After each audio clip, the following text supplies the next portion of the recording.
Hansen from Conservation Nebraska. With us today is Kelly Feehan. She is a Nebraska Extension Educator for Sustainable Green Spaces. She has a focus on community trees, biodiversity, and pollinator habitats. Today she'll talk about flowering plants to fill those blooming voids and how they attract our tiny, hardworking pollinators. And I'd like to know if anybody has any questions, just go ahead and put that in the chat screen, and at this time we'll get to those at the end of the presentation. So thank you again for joining us, Kelly. Take it away. Okay, well, let me share. Hello, everyone. Yes, I am with the University of Nebraska, but I loved this virtual background. Was from the Audubon Society, but I am with the University of Nebraska, but go Audubon. Let me share my screen and we can get started. Okay, I assume everybody can see that fine. In the corner there, I'm going to minimize so it doesn't get in my way. Okay, so today's talk is about flowers to fill blooming voids for pollinator habitats.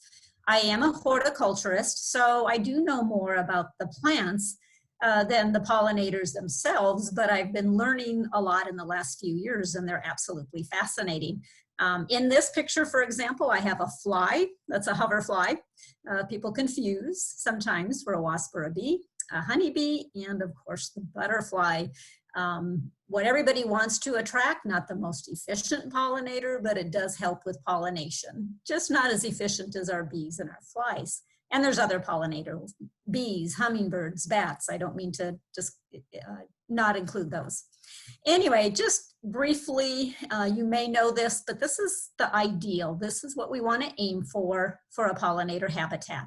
Blooms all season long, from very early in the spring up until a frost.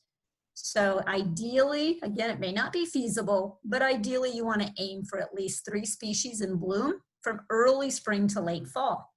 And although I'm going to focus on perennial flowers as I talk, remember that this includes bulbs, trees and shrubs that bloom, or ground covers, annual flowers, even grasses. Most grasses are wind pollinated, but pollinators will graze and forage on that pollen as well, and even herbs that bloom. Plant in groups. That provides less traveling for the pollinators. Many of our pollinators, especially some of our solitary native bees, are very tiny, and they can't travel long distances to forage and gather pollen and nectar. So if you have a group of plants that's just, they get a lot of food and nectar in one location, and they don't have to be doing a lot of traveling around the yard even, or from yard to yard. Diversity. You know, choose a variety of flower colors, flower shapes, scents. There's a thing called pollinator syndromes. So certain pollinators like certain colors, certain shapes. I'm not going to go into that today, but if you search online for pollinator syndromes, you'll find some really fascinating information. And of course, we should incorporate native plants whenever possible. They do well locally, of course. But there is research that's showing that they can benefit our native pollinators. When we think of pollinators, we often think of honeybees, and they are great pollinators, but they're not native, and they're having a lot of disease and other issues. So we really want to promote the conservation and growth of our native pollinators. So that, in a nutshell, is just kind of what we aim for plant-wise for a pollinator habitat. Now, before I dive into some flowers, I want to point out nectar guides. Some of you, many of you may have already heard what these are, and maybe this is new to some, I hope. But nectar guides, you know, well, let me start over. Flowers, the majority, or a good majority of flowers rely on animals like insects, hummingbirds, for pollination, so that they can reproduce. It's the only way they can, many of them can reproduce high seed production, high yields. And they need those pollinators, but they can't go to the pollinators. So they've evolved and developed over the years to draw the pollinators to them, or attract the pollinators to them.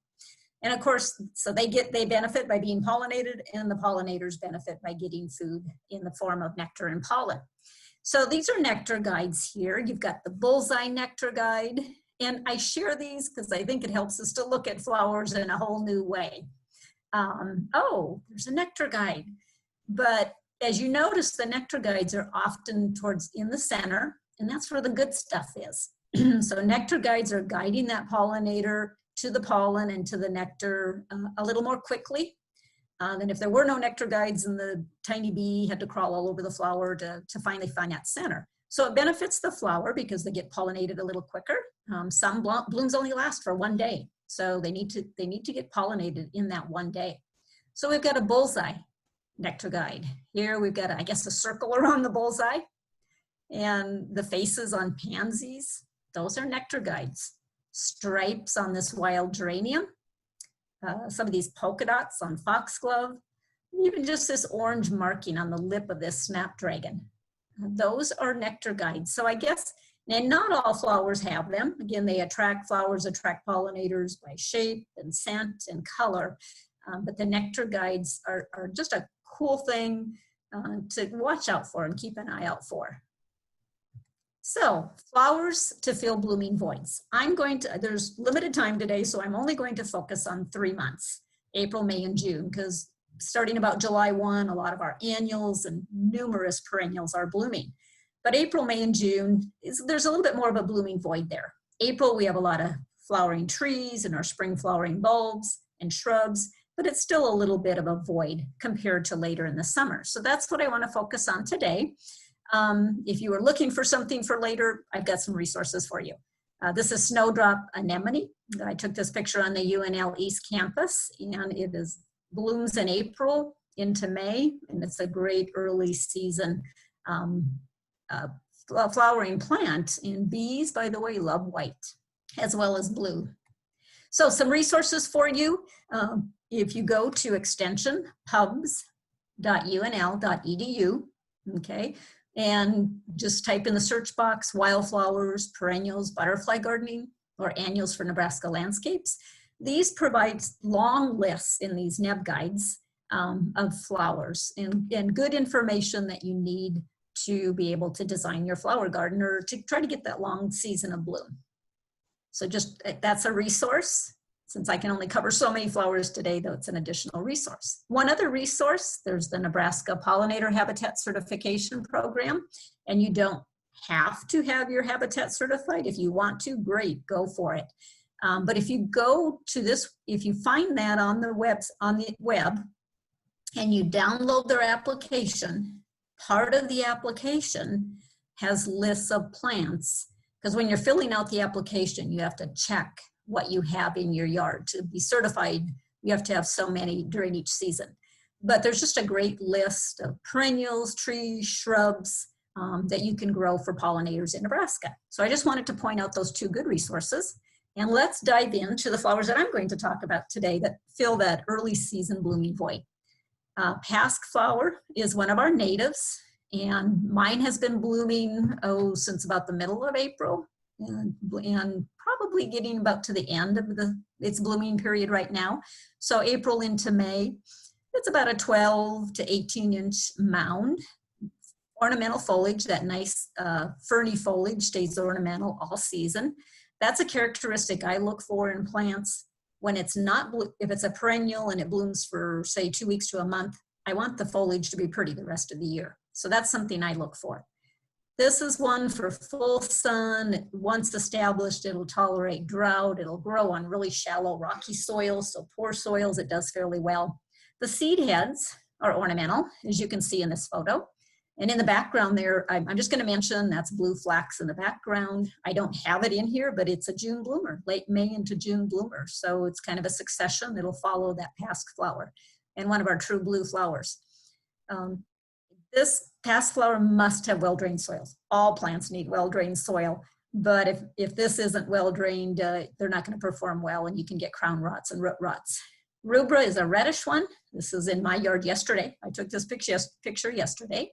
So if you're looking for a reddish flower, PASQUE flower does have rubra, and it's a Nebraska native.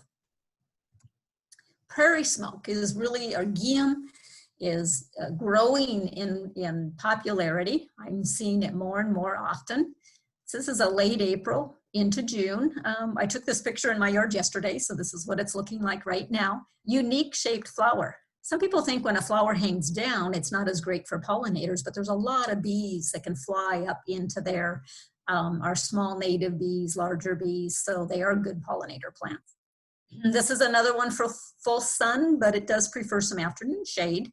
It doesn't have to have it, but it'll perform a little better. Flowers will last a little longer with some afternoon shade. Another tough one once it gets established.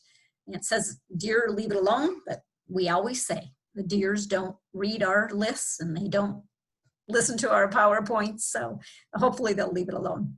This one has a really pretty ornamental seed head. It's kind of a pink, feathery, light plume. So that's almost as ornamental or more ornamental than the bloom. So, and again, another native. A variegated Solomon seal. If you're looking for something for shade, this does best from part shade to full shade. And it's a May bloomer. You can see mine's blooming here at the same time as the lilac. So good combination there. Although the lilacs don't last as long as the flowers that hang down here. So, but a good plant for shade. It prefers soil high in organic matter, a fairly rich soil in inorganic matter like most shade plants. But it's pretty tough. It'll tolerate dry shade very well. It'll tolerate poor soils, but it's going to bloom best, look its best, and perform best with a high organic matter soil and some shade. Medium moisture as well, but once established, it does really well in dry shade. The flowers followed by a greenish black berry, okay?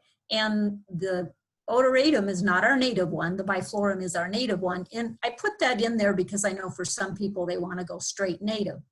I'm okay with planting a variety or regionally native, but I included that in there in case that was important to some of our audience. Virginia bluebells. This is another one of those true blue flowers that blooms very early. It's blooming probably late April through May. This one will bloom. It's another one for shade, part shade to full shade. It performs best and does well with medium moisture, although very tolerant of dry soils once established. It is a spreading plant, so it will spread in your landscape. You do need to be doing some roguing out of plants that you don't want, or roguing out and sharing with others, and know that it goes completely dormant in the summer. So completely, that foliage, everything just turns yellow, dies back, and you need to go in and clean that out. So in this combination here, it's a nice combination. It's that blue with the pink of the crab apple blooming at the same time. And then once all the Virginia bluebells goes completely dormant and you cut back that foliage, there's hostas in here that grow up and take over to fill in the space. This is not one of our natives, it's Virginia bluebells, but it is a popular one. And mine was sitting outside the other day, and the bumblebees that are nesting, emerging and nesting right now, I had 2-3 bumblebees just buzzing around it. AMSONIA, okay. This is another one. I said there's not a lot of blue flowers, and I have 4 in here. This is a true powdery blue flower. Okay, it blooms May into June. It does best in full sun, especially if you want that yellow fall color. This plant, it's kind of a nice, not really ferny, but as you can see, narrow foliage, so somewhat ferny looking, very light texture. And in full sun, it's going to give you just this vivid golden yellow fall color that is, so through all season of interest. Spring blooms, looks nice through the summer, and then fall color. The flowers themselves will last longer if there's a little bit of shade, especially afternoon shade, but you are going to get the best fall color in full sun. And this one will reseed. Mine, I have little plants coming up all over that I can move elsewhere or share with people or just thin out as I need to.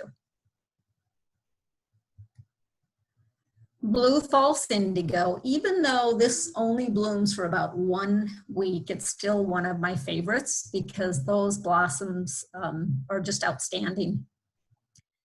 Long spike, pea-shaped blossoms, and people walk by my front yard and I get more people stopping or asking me, what the heck is that?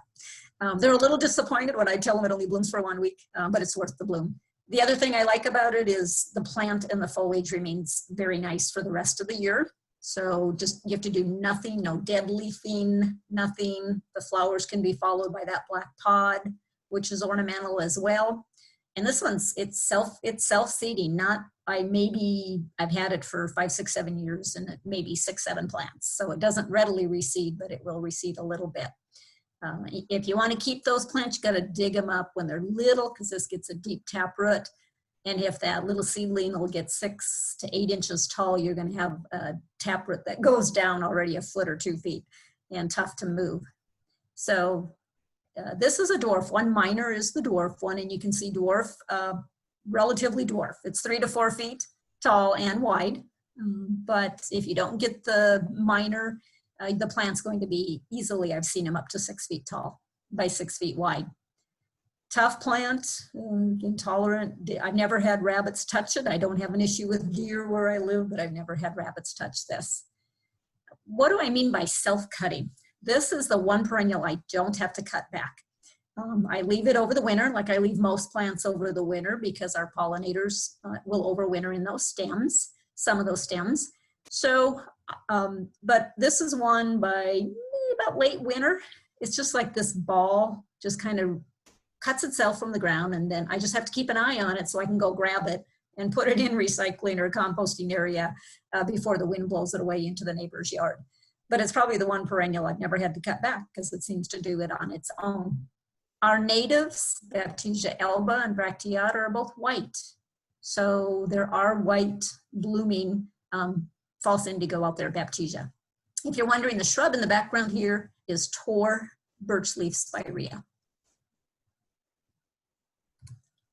Prairie phlox, another one of our natives, okay? I'm focusing on that April, May, June. So that's basically when most of these bloom. Full sun, they do need, if I have it underlined, that means it's really important that you provide that medium moisture. So without overwatering, and the mulching will help. So keeping the soil a little cooler and keeping that soil moist, they'll perform a little better. And as we know, we've always, mulch is a great thing for conserving moisture, controlling some of our weeds.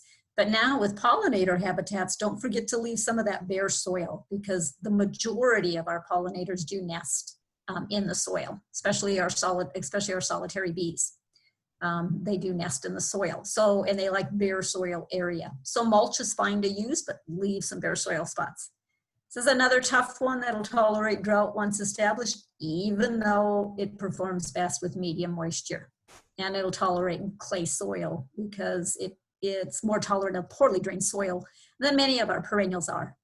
And if you're familiar with garden phlox, that we do have a pretty good issue with powdery mildew on our garden phlox, but this native prairie phlox has very good resistance to powdery mildew. A little bit different leaf, a smaller leaf, and we rarely see mildew on it.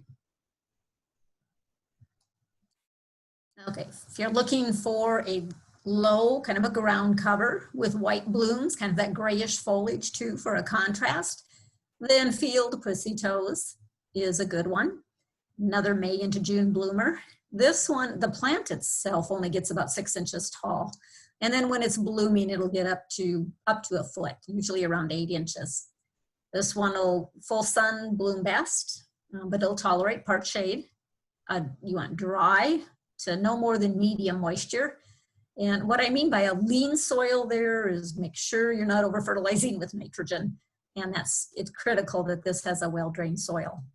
So, but most of our perennials, many of our perennials, they are not high nitrogen users. So if you're managing your soil, you're top dressing with compost, or before you plant, you incorporate compost and get off to a good start. Many of our perennials, especially our natives, do not need a lot of fertilizing. This will spread slowly to kind of create a dense ground cover, which is good for controlling weeds. It is a host for the painted lady butterfly larvae. Now that's that orange and black butterfly that was flying all over Nebraska last year. The larvae is thistle caterpillar. And because the populations were so high last year, it was actually a pest of soybeans. Those thistle caterpillars were causing damage to soybeans. That's fairly uncommon. We don't see that on a regular basis, but if you're wondering about that, yes, I am aware of that. And Plains PUSSYTOES, the ANTENNARIA parlinii is the native. So the NEGLECTA is regionally native. It's native to North America, but not specifically to Nebraska. Here's a yellow one. So many of the ones I have are white or purple or blue. And here's a yellow one for early spring. And this is Golden Alexander. It is a Nebraska native. So more like, I have 1.5 feet there, but it's more like 2.5 to 3 feet. Okay, up to about 2 feet wide. It has these clusters of flowers, which make great landing pads for butterflies. The shape of flowers that butterflies like, or something they can land on. Okay, so, and to do their feeding on the nectar and so on. Full sun to part shade, medium moisture, they'll perform best, bloom best. It's a great cut flower. I don't know how much, we don't want to cut them too much if they're out there for the pollinators, but we could probably share a few. Okay, good old cranesbill or hardy geranium. Geranium maculatum is the native. Okay, blooms May into June. It's a mound, kind of a small mound. Mine rarely gets over 1.5 feet, so 2 feet would be a stretch, at least with mine. They do best with full sun as far as blooming, but they will tolerate part shade and still bloom. These do prefer medium moisture, but once established, they are drought tolerant. If you can get moisture to them once in a while. And they grow well on poor soil. They don't have to have a rich soil like some of our shade-loving natives. And I mentioned Roseanne here because this is a hybrid. It's not maculatum, but it is a hybrid of a hardy geranium that will bloom literally all season from June up until frost. I have a few of those in my yard and I do nothing to them. I don't deadhead them. I don't deadleaf them. And they are pretty much not covered with blooms, but I would say close to 50% covered with blooms from sometime in June up until it freezes. I might mention the maculatum can also get red fall color. And it doesn't do it every year, but it does get a very vivid, pretty red fall color in the good fall color years. Coral bells. Coral bells are grown more for their foliage. There's purple-leaved, yellow-leaved, variegated, almost white. So because they bloom for such a short time, they're still ornamental in that landscape garden for the rest of the season. Not a tall plant, they're usually a low mound. So, 6 to 8 inches would be the plant size. The blooms can get up to about 1.5 feet tall at the most. Most of them are about 12 inches tall. This one will tolerate full sun or full shade, but it does best with part shade and blooms best with part shade. A good loamy soil, which most plants would love, but if you want to have good performing coral bells, excuse me, a good loamy soil is best. Moderate to dry, tolerates. Winter interest, it is evergreen. That foliage, it's so low growing, if we have a lot of snow, you're not going to notice it, but when there's snow, we've got that ground cover, we've got that color, white is the color. So when you have an open winter where it's kind of dreary, that you will have some color. Not all of them, some of them don't look as nice as others, but they do tend to stay green, at least the green ones most of the winter. This one it does need to be divided. It will die out, especially that crown just kind of tends to get really thick and dense, and it will eventually die out without any division, which is true of a lot of perennials, but not all. And as you know, there's many different colors of coral bells. There's pink, there's white blooming, there's numerous different colors. Smoky Hill skullcap. Now we do, Scutellaria is, we do have a couple of species that are native to Nebraska, not resinosa, but this one was named for the Smoky Hills of Kansas. So it's regionally native. So it's native to Kansas, but not Nebraska, this particular species. May to late June. I became familiar with this one because one of my master gardener volunteers said it's one of her favorite plants. Okay, and note those nectar guides, the white spots. So these have very distinct nectar guides. Full sun, drought, poor soils, rocky, sandy. So if you're looking for a lower growing one, it's almost as a ground cover, Smoky Hills. Okay, getting close to the end, penstemon, okay. There's so many penstemon, numerous species and cultivars galore. out there and look at the nectar guides, particularly on this one. I took this picture and I don't know what the cultivar variety name is of this one. I'm sorry about that. I probably should have used one that I did know, but you can hardly go wrong with penstemon, and many that were developed here in Nebraska by our UNL Dale. I'm sorry, I'm drawing a blank on his last name. My advisor in college was Dale Herman, and I always want to call Dale Herman. But anyway, Husker Red Penstemon was one that he developed, and as well as at least a few others. So this is a good one. Once established, it prefers dry conditions. Shiny, glossy, evergreen foliage into the winter. The foliage that survives over the winter is very low. Okay, and this is one, if you deadhead it, you can extend that bloom. Excuse me. You can extend that bloom a little bit longer. You won't have thick, heavy blooms, but you can extend the bloom by deadheading each of these stalks as they die back. A couple more, I believe. Threadleaf Coreopsis. Now, Coreopsis tinctoria, that's Plains Coreopsis, that is our native one. So verticilliata is not the native one, but it's probably one of the most popular Coreopsis out there because it blooms from June to September. So this is moonbeam, okay? It's a nice mound, 2.5 to 3 feet, full sun, dry to medium, a tough plant, deer, drought, shallow rocky soils. If you want to shear it about midsummer, get rid of some of those spent blossoms. You really can't individually deadhead these because they're too tiny and too many. But if you shear it back by, 8 inches, about midsummer, 6 to 8 inches, get rid of a lot of those spent blooms, you'll have a second flush of growth or bloom. Bee balm, okay. Bee balms, of course, butterflies and bees particularly love bee balm.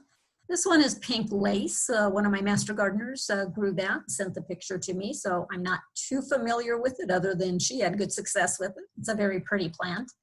This one can bloom, bee balms can bloom from June into August if you get the right cultivar. Most of them are a little bigger than 1.5 by 1.5. Most of them are closer to, especially when they're blooming, they're going to be closer to 2.5. Even some of them get up to 3 feet or more. It'll grow in full sun. Monarda prefers some part shade, but it can spread in part shade. Does best with a medium to wet soil. Not too wet, but medium to wet. But a tough one, like some of the others. Clay soils, wet soils. Not a lot of our perennials will tolerate clay or wet soils, but Monarda is one that will. You want to divide these often, and you want to deadhead after bloom to help control some of that spreading. Powdery mildew is an issue with bee balm. So Petite Delight, which looks very similar to this pink lace, is one that is shown to have very, very good powdery mildew resistant. I looked at pink lace and it didn't say that it was mildew resistant, but this plant looks like it's doing very well without mildew. So I'm just guessing that it may be mildew resistant. Fistulosa is our native, and that's kind of a lavender. That'll be the lavender colored one. My last flower, I had to include a milkweed. So butterfly milkweed is one that blooms a little bit earlier.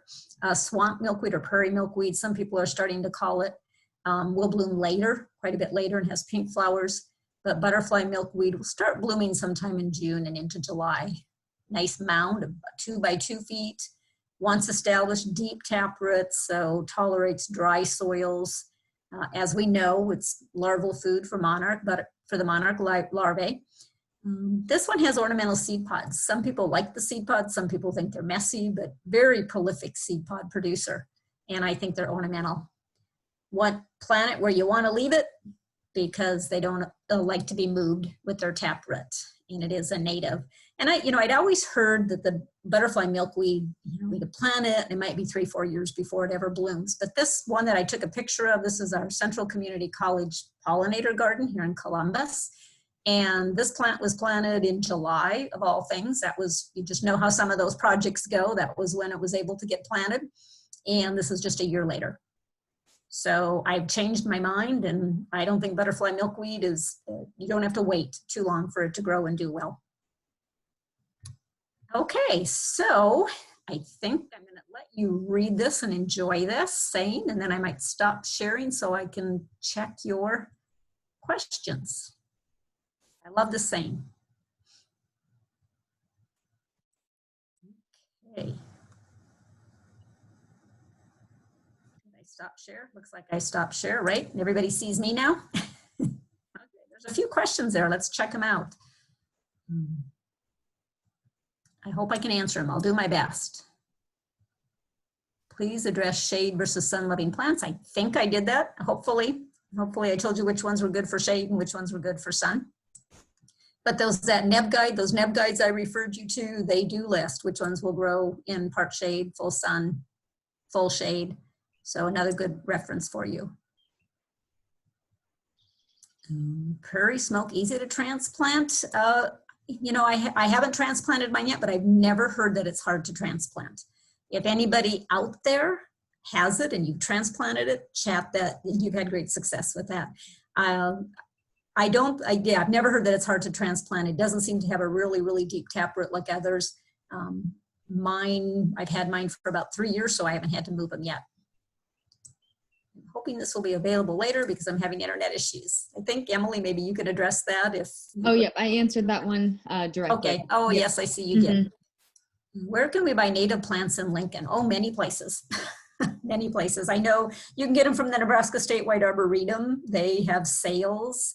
There you can go online and get a catalog. You can even buy a bloom box from them where you tell them your garden site, you know, full sun, part shade, soil type, and they'll actually select the plants for you and send them to you. I know a lot, I can't specifically state nurseries because I'm not from Lincoln. Okay, I know I work for the University of Nebraska, but I'm located in Extension in Columbus, Nebraska.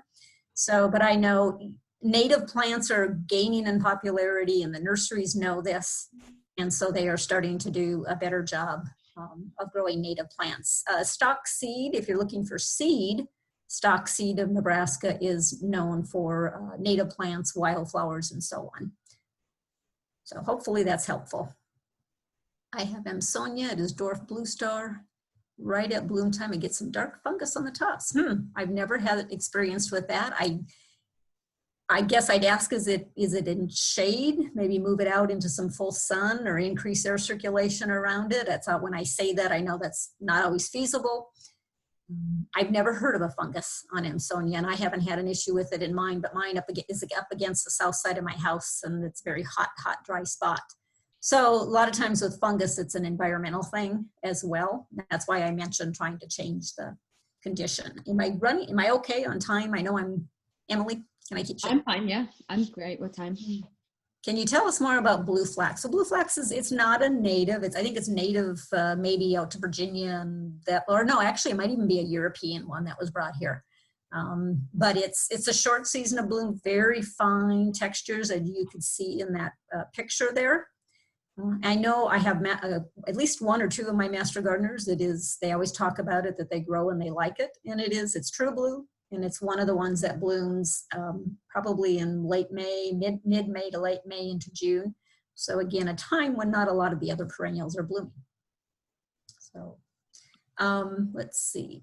And then do you see native plants? Q&A too? I can see it. Should I finish chat and then go to the Q&A? Oh, yep. Of course, yes, of course. The Q&A. Let me look. Lewis flax is a native. Good. Thank you, Ray Powers. I love, there's just so many flowers and so many plants that one of us can't possibly know about all of them. And my background is actually trees, believe it or not. So I love it when people out there share. Butterfly bushes is a good plant. It's not one of our natives. It's a good plant. I didn't include it because I was only covering things that bloom April, May, and June. And this blooms, it'll start bloom. Some of them will start blooming in July, but a lot of them bloom a little bit later in August. Great for butterflies particularly, but I do have bees on mine as well. Will past flowers spread well? It won't spread not really well. I've had maybe 6-7 years, and this year I had a volunteer. I had 1 volunteer this year, and the plants have pretty much stayed that maybe 12 inches by 12 inches. They can get up to 18 inches, but they're not going to do much more than that. So plant them buy the amount that you want and plant them at the spacing that they recommend. Okay, let me go to Q&A. What native plants do well on windowsills? I don't know. So do you mean in a like a window box? And so many of our native plants are perennials. And so perennials are not, they can be, but they're not commonly planted in containers. And a lot of times that first year you plant them, it can take a year to 2 to 3 years to bloom. So I'm just going to assume when you say windowsills, you're talking about outdoors in a window box versus indoors, literally on a windowsill, which you may be. I don't know of native plants that'll grow too much indoors as a house plant on a windowsill. And those for we tend to use annuals for window boxes just because we want them to bloom that first year we plant them. What sun conditions? Penstemon prefers full sun. The more sun you can give it, the better. Best places to purchase native plants. I've already talked about that. There's a lot of great places. As an university employee, I'm not supposed to promote specific ones over others, so no intention of promoting, but if people put it in the chat, put it in the Q&A if you have a favorite place to purchase plants. You can certainly share. Are bachelor buttons considered invasive? I don't believe so, but you know where I find information on, Emily's going to answer. Where I find it, the Missouri Botanical Garden, if you type in, say, bachelor buttons plus MOBOT, that's short for Missouri Botanical Garden, I find that if I'm not sure if a plant's being listed as an invasive species, which is different than noxious weeds, but if it's listed as an invasive species someplace in the United States, the Missouri Botanical Garden covers that. You can click on it and it'll show a map where it's considered invasive in the United States. Mm-hmm. So what's considered invasive in one state might be considered a wonderful plant in another state or a native in another state. So there's really a lot of differences there. Let's see, do you have any suggestions for plants under evergreens or firs? No, high acid soil, no. Evergreens needles really have no effect. Our soils in the Great Plains tend to be alkali, and evergreens will not make them acid, so that's a myth. So I don't worry about that. Yeah, but any shade loving plant, gosh, evergreens. I told you I was a tree person. So as tree people, we like our evergreens. We like you to keep your branches all the way down to the ground and not prune them up. But I realize sometimes people do that, and that's okay. So, lily of the valley, yes, of course, as you know, that spreads. So you want to retain it someplace. I would think hostas, not that they're a great pollinator plant. You could try lungwort. Okay. You could try any of the ones that like shade. So Pulmonaria. I was going to say, I was trying to think of the other name of lungwort, Pulmonaria, but that's considered a pollinator plant, blooms early in the season. I almost put it in my talk today. There's a couple you could try. Jack in the Pulpit, you might try to get that going. That's a native Nebraska flower. Are there any particular plants that'll attract native Nebraskan bees over non-native? I don't know. You'd have to ask an entomologist that, really. That's a pretty specific question. There are, and I haven't seen a resource on that. I wish I had it in here. I don't have it in here. I was going to grab I have a pollinator book, and I was going to hold it up and show it to you, and I have it here at home, but it's in the other room. I'm sorry, I'm drawing a blank on it. But that is a resource that I have that tells first of all, you need to know which solitary bees are native to Nebraska. But as a general rule, most native bees tend to be general feeders rather than specific feeders. And as a general rule, they like white plants and blue plants over other plants. They'll feed on other colors, but if it's white or blue, bloom. So that's not real specific, but that's probably as much as I can do right now for you. And I wish I could think of the name of my book, because that does list lots of different pollinators and their preferred plants. What about black mold on a white river birch? If it's on the trunk, yeah, if it's on the trunk, well, white river birch gets a lot of black on its trunk. If it's just growing on the outside of the trunk, it's not going to hurt too much, but it might be a sign that there's some decay on that trunk. That's a tough one without seeing a picture or being able to ask you more questions. And I've never heard of a white river birch. River birch has bronze. There's white birch, and there's river birch. River birch has the bronze colored bark. So you probably have a white birch. Virginia bluebells is a bulb, or how did they seed? Okay, they seed, and then they also spread by a little rhizome. Yes, spring bulbs are good pollen sources for bees as well. Some of the minor bulbs are, I think the minor bulbs are like Scutellaria, Scilla, Glory of Snow. My mind goes blank whenever I want to answer a question. We do have, if in the NEB guides at extensionpubs.unl.edu, we have a NEB guide on spring bulbs for Nebraska. It lists many of these minor bulbs. So I would suggest you go to that one. It will be very, very early. I've probably heard crocus mentioned most frequently, and then the minor bulbs in association with pollinators. I bought a bee house at Costco, where to put it. We have a NEB guide on that. We have a NEB guide on building a solitary bee hotel. And it'll tell you if you want to search that, but in a nutshell, they're supposed to face, somewhat protected from wind, and they're supposed to be about 5 feet above ground. You want them fairly close to where they can forage, so flowers for food. And I think they're supposed to face southeast. But again, if you go to extensionpubs.unl.edu and type in solitary bee hotels, it tells you how to build them, but it gives great information on like the size of holes you want for nesting for different bees and the best place to locate them. Awesome. Okay. Did we get all the questions? Whoops, there's a few more. How do you transplant? Well, I think that's how I got mine. There were some, my master gardeners and I maintain a garden in our local park, and the park would dump mulch in one spot, and all these Virginia bluebells just came up where all this mulch was. And I just dug some of those up and I moved them into my yard. So I don't remember doing anything specific, but getting a nice little root ball. And they took off. Wasn't hard to do. Is that it for the Q&A? I think Did we get some more in the chat? I think those were, everybody was sharing there. Yeah, good. Yeah. Good.